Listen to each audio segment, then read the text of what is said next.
అందరికీ నమస్కారం. మీరందరూ ఆనందంగా, ఆరోగ్యంగా, ఐశ్వర్యంతో ఉండాలని మనస్ఫూర్తిగా కోరుకుంటున్నాను.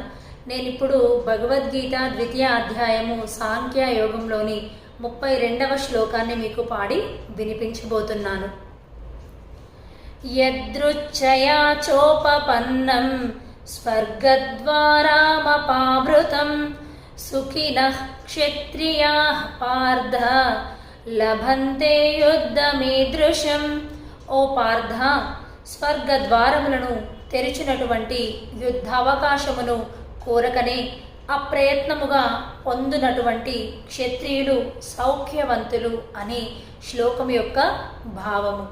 ఈ శ్లోకము ద్వారా శ్రీకృష్ణ భగవానుడు అర్జునుడికి ఏమి తెలియజేస్తున్నాడంటే, యుద్ధంలో నీవు గెలవడం ద్వారా ధర్మబద్ధముగా పరిపాలన గావించి ఎంతోమంది ప్రజలను నీవు న్యాయము చేకూర్చగలవు. ఒకవేళ నీవు యుద్ధంలో మరణిస్తే స్వర్గ ద్వారాలు నీకోసమే తెరిచి ఉన్నాయి అనే భావనను తెలియజేయడం జరిగింది.